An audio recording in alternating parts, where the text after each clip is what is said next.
Hello everyone and welcome to our YouTube channel precise physics. कुछ share करना चाहता हूँ आज आपके साथ में। जब शुरू किया था तो ऐसा थोड़ा अंडर कॉन्फिडेंस सा फील हो रहा था, ऐसे लग नहीं रहा था कि हो पाएगा। बट बहुत सारे लोगों ने जो अब तक हमारी इन वीडियोस को फॉलो कर रहे हैं, आप लोगों का मुझे सपोर्ट मिला, आप लोगों ने प्यार दिया मेरी उम्मीद से ज़्यादा। तो उसके लिए एक बार मैं आप सबका तहे दिल से शुक्रिया करना चाहता हूँ। और अब यहाँ तक आए हो तो इस वीडियो को भी ज़रूर देखना और पहले वाली सारी वीडियोज़ को भी देखना, ताकि आपके सारे फिजिक्स से रिलेटेड जो छोटे मोटे कॉन्सेप्ट्स हैं वो क्लियर हो जाएँ। फिजिक्स नहीं भी पढ़ते तो भी देखो, कोई दिक्कत नहीं है, बढ़िया है। थोड़ा आसपास की फिजिक्स के बारे में तो पता चले कि हाँ हमारे आसपास फिजिक्स कैसे काम करती है। तो अब तक जो हमने टॉपिक देखा था उसके अंदर हमने देखा कि कैसे लिफ्ट के अंदर किसी भी पर्टिकुलर ऑब्जेक्ट का या इंसान का जो मास है उस मास के अंदर मास नहीं बोलूंगा मैं, वेट के अंदर चेंज आता है, कैसे वो बढ़ता है, कम होता है या एग्जैक्टली जैसा है वैसा ही रहता है।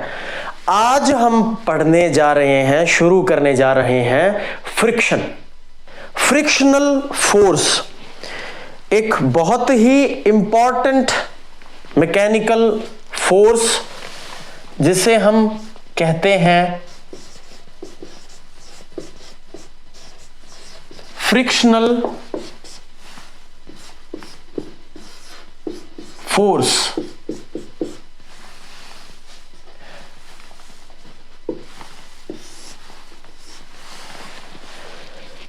फ्रिक्शन शब्द से ज्यादा लिंक इतना नहीं हो पाता जितना जो एक हिंदी का इसका जो मीनिंग है या हिंदी का जो इसका ट्रांसलेशन है उसके साथ में हम एक डायरेक्ट कांटेक्ट बना पाते हैं।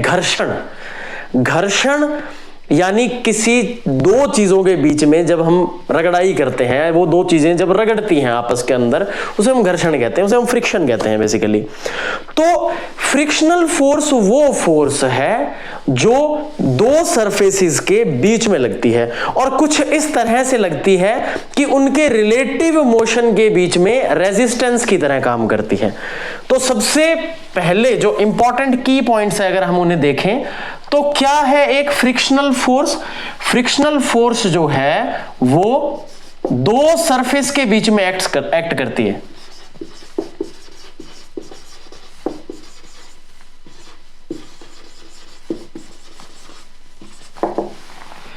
एग्जाम्पल के लिए अगर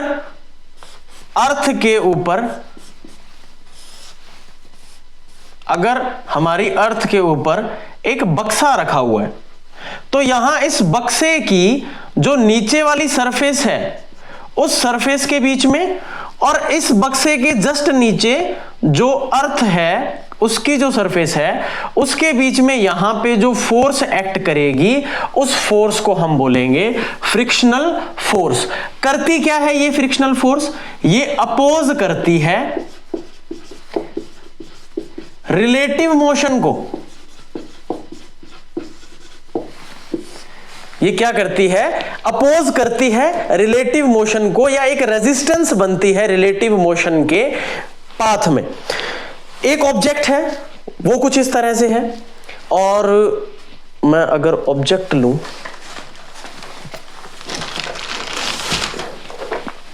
ये दो ऑब्जेक्ट मैं लेता हूं। यहां पे अगर मैं इस एक बुक को, इस एक छोटी बुक को इस नीचे नोटबुक के ऊपर इस तरह से मूव करवाता हूं तो इसके और इस नोटबुक के और इस बुक के जो सरफेसेस हैं, जो बाहर वाले पेजेस हैं, इनके बीच में एक फोर्स एक्ट करेगी। अगर ये इसके ऊपर इस तरह से मूव करेगी, मैंने इसको यहां से धक्का दिया पर ये थोड़ा सा आगे जाके रुक गई, हालांकि मैंने इसे यहां से पुश दिया ताकि ये वाली बुक जो है वो मूव कर पाए, बट स्टिल जब मैं आगे इसे रोक दूंगा, मैं इसे रोक नहीं रहा हूं बट ये रुक रही है अपने आप, क्योंकि इसका ये जो पेज है ये सरफेस है और इसकी जो नीचे वाली सरफेस है, इन दोनों सरफेस के बीच में एक रिलेटिव रेजिस्टेंस आ गया है जो कि इन दोनों के रिलेटिव मोशन को ब्लॉक कर रहा है कि नहीं जाना आगे, रुक जाओ। जब हम लॉज ऑफ मोशन की बात कर रहे थे तो मैंने एक साइकिल वाला एग्जांपल दिया था कि जो लॉ ऑफ इनर्शिया है वो ये कहता है कि अगर कोई चीज मूव करती जा रही है तो वो मूव करती रहेगी अनटिल अनलेस वहां पे कोई एक्सटर्नल फोर्स ना लगे। तो मैंने ये बोला था कि अगर एक साइकिल है, अगर हम थोड़ी देर बाद में उसकी जो पैडलिंग करना छोड़ दें तो क्या होता है, साइकिल रुक जाती है। बट वो तो मोशन में थी और हमने कोई एक्सटर्नल फोर्स, कोई ब्रेक भी नहीं लगाया उसको रोकने के लिए, ना ही हमारे सामने कोई चीज आई जिससे हमारी टक्कर हुई कि हमारी साइकिल रुक जाए। स्टिल वो साइकिल रुक गई थोड़ी देर बाद में, क्योंकि साइकिल के टायर्स के साथ में जो सड़क की सरफेस है वो एक रिलेटिव मोशन को रोकने के लिए एक फोर्स लगा रही है। उन दोनों के बीच में एक फोर्स लग रहा है और वो फोर्स है फ्रिक्शनल फोर्स। तो फ्रिक्शनल फोर्स क्या है ये आपके समझ में आ गया होगा। अब फ्रिक्शनल फोर्स जो है वो क्यों है, फ्रिक्शनल फोर्स क्यों लग रहा है। अब हम देखते हैं कि हमने देख लिया कि एक मार्बल है, एक मार्बल का फर्श लगा हुआ है, या फिर एक लोहे की, एक स्टील की एक चद्दर है, एक परत है। और भी अगर हम कुछ अज्यूम करें तो हम देख सकते हैं, जिसे हम हमारी नेक्ड आई से देख सकते हैं, रोड, कंक्रीट वाली रोड। तो अगर आप एक कंक्रीट वाली रोड को देखोगे तो उसके लिए आपको किसी माइक्रोस्कोपिक इंस्ट्रूमेंट की आवश्यकता नहीं है, नीड नहीं है। आपको पता चल जाएगा कि भाई इस तरह से इसके ऊपर जो है वो कंकड़ पत्थर रखे हुए हैं, तो अगर इसके ऊपर कोई चीज चलेगी तो ऑब्वियसली इस रफ सरफेस से बार बार वो टकराएगी और उस टकरावट के कारण इन दोनों के बीच में एक फ्रिक्शन पैदा हो जाएगा। ठीक है, तो फ्रिक्शन फोर्स जो है वो क्यों लग रहा है, दो रफ सरफेसेस के कारण। ये क्यों हो रहा है, due to roughness of surfaces. अब जो सरफेस है वो जितनी ज्यादा कम रफ होगी वहां पे फ्रिक्शन उतना ज्यादा कम हो जाएगा। जैसे मैं चलते चलते अगर एक सीमेंटेड फर्श के ऊपर स्किड करना चाहता हूं तो इतना आसानी से नहीं होता जितना एक मार्बल के या एक टाइल वाले फ्लोर के ऊपर हो जाएगा, क्योंकि वहां रफनेस तो है but in comparison to cemented floor उसकी रफनेस कम है, इसीलिए वहां जो फ्रिक्शन लग रहा है वो भी कम है। तो फ्रिक्शन किस चीज के कारण हो रहा है, रफनेस ऑफ सरफेसेस के कारण। तो होप ये जो फ्रिक्शन वाला पार्ट है ये आपको अच्छे से समझ में आ गया होगा। अब हम पढ़ते हैं फ्रिक्शन के टाइप्स। फ्रिक्शन जो है बेसिकली वो दो टाइप का होता है। फ्रिक्शन दो टाइप का होता है।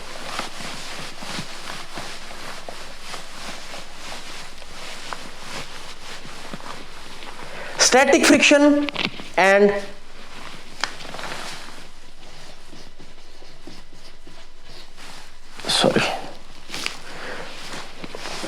हम यहां लिख लेंगे friction.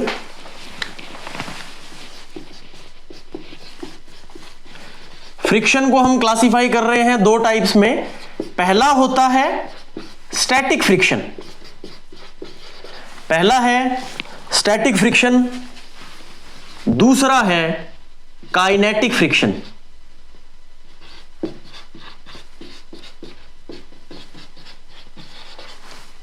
Static friction and kinetic friction.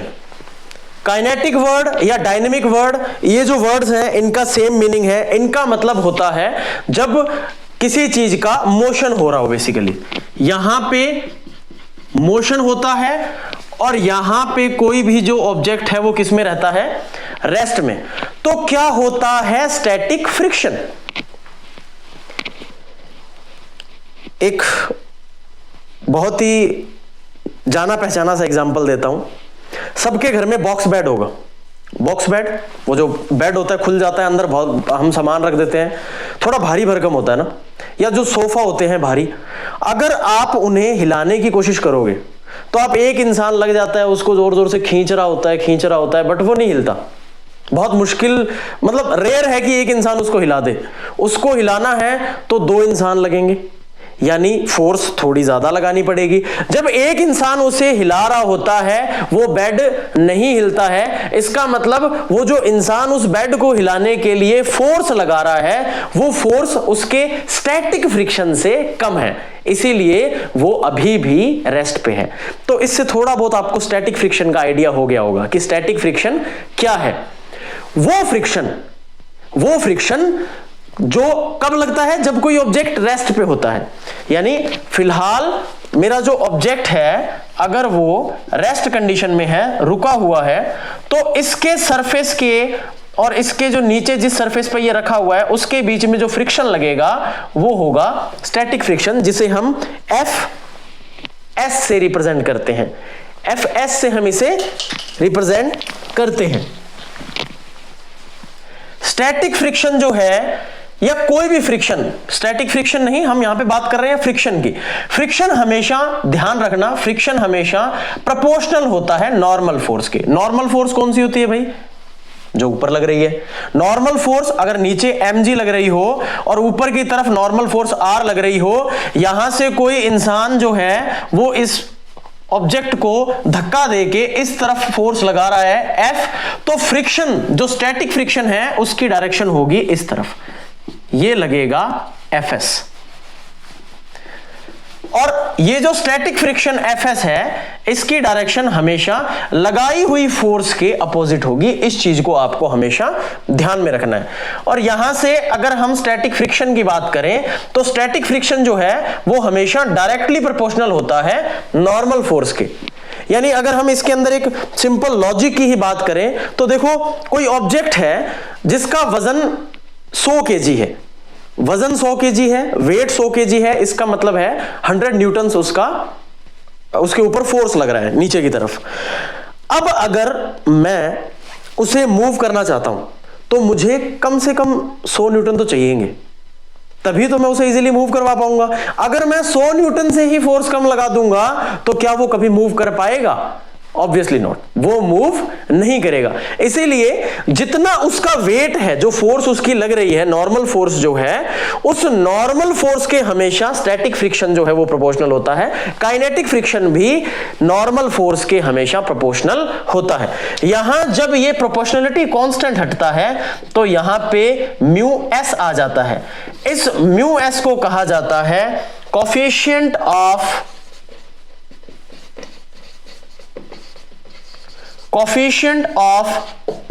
Static friction. Mu को कहा जाता है कोफिशिएंट ऑफ स्टैटिक फ्रिक्शन, जिसकी वैल्यू 0 से लेके 1 के बीच में होती है। इसकी वैल्यू 0 से लेके 1 के बीच में होती है। अब यहां पे हम इस f को कुछ इक्वल करने के बजाय इस तरह से लिख सकते हैं। हम यहां पे एक इनइक्वालिटी का यूज इसलिए कर रहे हैं क्योंकि जो फ्रिक्शन है वो हमेशा इसके या तो बराबर होगा या इससे कम होगा, इससे ज्यादा फ्रिक्शन कभी भी नहीं लग सकता। इसलिए हम यहां एक इनइक्वालिटी का यूज कर रहे हैं। तो Fs है वो मैक्सिमम कब होगा?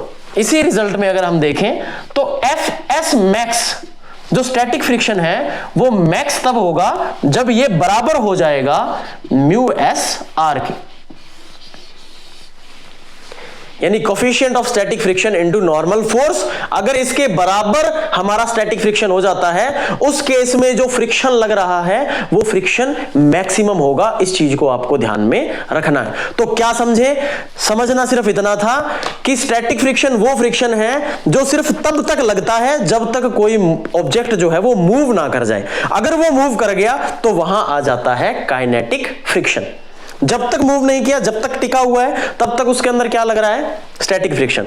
कम फोर्स लगाया, स्टैटिक फ्रिक्शन, थोड़ा और फोर्स लगाया, स्टैटिक फ्रिक्शन, फिर थोड़ा और फोर्स लगाया, मैक्सिमम स्टैटिक फ्रिक्शन, और फोर्स लगाया, ऑब्जेक्ट मूव कर गया। यानी स्टैटिक फ्रिक्शन लगना अब बंद हो गया। अब कौन लगेगा? अब लगेगा काइनेटिक फ्रिक्शन। तो काइनेटिक फ्रिक्शन क्या है वो भी देख लेते हैं। काइनेटिक फ्रिक्शन कब काम करता है? यहां पे मेरा जो ऑब्जेक्ट है वो अब मूव करना चालू हो चुका है विद सम वेलोसिटी, आगे बढ़ रहा है। अब ये यहां पे मूवमेंट हो रही है, इस चीज को ध्यान रखना। यहां पे मूवमेंट हो रही है, मूवमेंट हो रही है, मैं धक्का दे रहा हूं अभी भी, और धक्का जो है वो कुछ इस तरीके से दे रहा हूं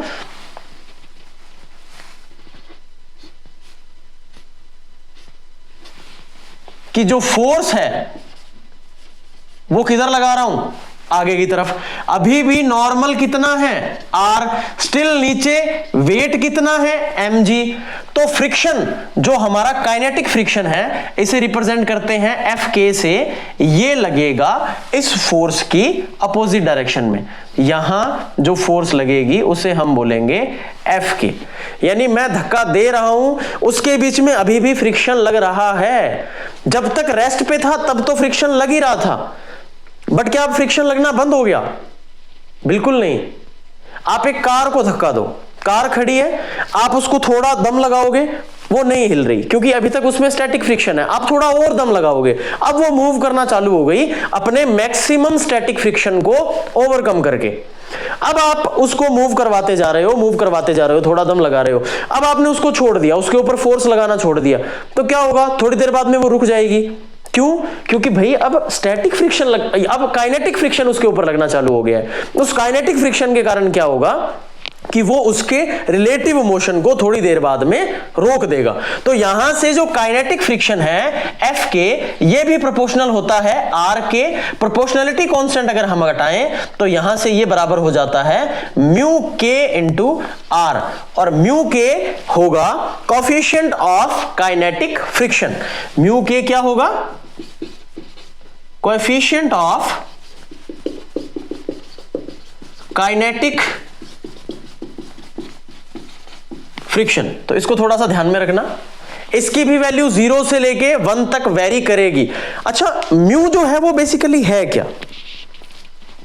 कोएफिशिएंट है मान लिया, बट रिप्रेजेंट क्या कर रहा है? म्यू किस चीज के ऊपर चेंज होगा, किस चीज पे म्यू डिपेंड कर रहा है? म्यू डिपेंड कर रहा है सरफेस की रफनेस पे, यानी जितनी ज्यादा रफनेस होगी। अब एक सिंपल सा एग्जांपल अगर हम लें, मैंने एक कोई ऑब्जेक्ट है उसे रखा हुआ है और उसका जो मास है वो 10 केजी है, या हम उसका वेट मान लेते हैं वो 10 केजी है। मैंने उस ऑब्जेक्ट को, लोहे का एक ऑब्जेक्ट है, और मैंने उस ऑब्जेक्ट को सिंपली एक कंक्रीट के फ्लोर के ऊपर रख दिया और अब मैं उसे पुश करने की कोशिश कर रहा हूं, उसे मैं धक्का देने की कोशिश कर रहा हूं। क्या वो इजीली मूव हो जाएगा? अगर मूव हो भी गया, अब मैं उसे धक्का देते जा रहा हूं, वो एक मूवमेंट में है, क्या वो बहुत ही स्मूथली मूव करेगा? नहीं, क्योंकि उसकी रफनेस ज्यादा है। उसकी रफनेस ज्यादा है, ज्यादा फ्रिक्शन लग रहा है, ज्यादा फ्रिक्शन लग रहा है मतलब उसका म्यू के ज्यादा है। तो रफनेस ज्यादा है का डायरेक्टली लिंक कहां से है? उसका कोएफिशिएंट ऑफ काइनेटिक या स्टैटिक फ्रिक्शन ज्यादा है। इसी तरह सेम मैं एक काम करता हूं, एक मार्बल का फ्लोर लेता हूं और उसके ऊपर थोड़ा सा लुब्रिकेंट डाल देता हूं। छोड़ो, लुब्रिकेंट नहीं है, सरसों वाला तेल डाल दिया, ठीक है। अब उसको मैंने रखा और मैं उसे पुश कर रहा हूं, क्या पहले जितनी फोर्स लगेगी? नहीं लगेगी, क्योंकि अब उसकी जो सरफेस की रफनेस है वो कम हो गई है, और उस सरफेस की रफनेस कम होने के कारण यहां पे फ्रिक्शन लगना कम हो जाएगा। फ्रिक्शन अगर कम लगेगा तो फिर ऑब्वियस सी बात है कि आपको फोर्स भी कम लगानी पड़ेगी। तो यहां से ये कुछ छोटे मोटे एग्जांपल्स हैं जहां से हम स्टैटिक और काइनेटिक फ्रिक्शन को इजीली समझ सकते हैं कि ये क्या होते हैं, ठीक है। अब अगर मैं आपको एक छोटा सा कंपैरिजन करने को बोलूं कि काइनेटिक फ्रिक्शन ज्यादा होता है या स्टैटिक फ्रिक्शन ज्यादा होता है, तो आप इसके ऊपर क्या कहोगे? कंपेयर करना है काइनेटिक फ्रिक्शन को और स्टैटिक फ्रिक्शन को। थोड़ा सोचो, चलो मैं बताता हूं। अभी मैंने एक गाड़ी वाला एग्जांपल लिया था। मुझे यह बताओ, एक गाड़ी को हिलाने में ज्यादा दम लगता है या उस गाड़ी को एक बार अगर वो हिल गई तो उसे बाद में धक्का देके एक जगह से दूसरी जगह मूव करने में ज्यादा दम लगता है? ऑब्वियसली अगर एक गाड़ी रुकी हुई है तो एक बार उसे मोशन लाने में ज्यादा ताकत लगानी पड़ेगी, पर अगर वो ऑलरेडी मोशन में है तो आप उसे धक्का देते जाओ, वो इजीली आगे मूव हो जाएगी। यानी फोर्स ज्यादा कब लगानी पड़ रही है? जब वो रुकी हुई है। अगर फोर्स तब ज्यादा लग रही है, इसका मतलब फ्रिक्शन भी तभी ज्यादा लग रहा है जब फ्रिक्शन कैसा है? स्टैटिक। इसका मतलब स्टैटिक फ्रिक्शन जो है वो हमेशा ही काइनेटिक फ्रिक्शन से ज्यादा होता है। तो ये कंपैरिजन जो है वो आप कर सकते हो। आपसे अगर कभी भी कोई पूछे कि काइनेटिक फ्रिक्शन ज्यादा होता है या स्टैटिक फ्रिक्शन ज्यादा होता है, तो ये मत सोचना कि भाई मूव कर गया तो अब वो थोड़ा हाई लेवल हो गया, नहीं। हमेशा स्टैटिक फ्रिक्शन ज्यादा होता है काइनेटिक फ्रिक्शन से। तो होप आपको अच्छे से समझ में आ गया होगा ये जो फ्रिक्शन वाला पार्ट हमने किया है। अभी हम इसके अंदर बहुत सारे टॉपिक्स कवर करने वाले हैं, बट आज हमने बेसिकली बस फ्रिक्शन और उसके जो 2 पार्ट्स हैं उनके बारे में डिस्कस किया है। थोड़ा बहुत मैथमेटिक्स भी हमने देखी इसकी कि कैसे हम फ्रिक्शन को फाइंड आउट करते हैं, क्या फ्रिक्शन की डायरेक्शन होती है और किस किस चीज पे फ्रिक्शन जो है वो निर्भर करता है, वो डिपेंड करता है। तो अगर आपको वीडियो अच्छी लगे तो प्लीज इसे लाइक करना। Thank you very much.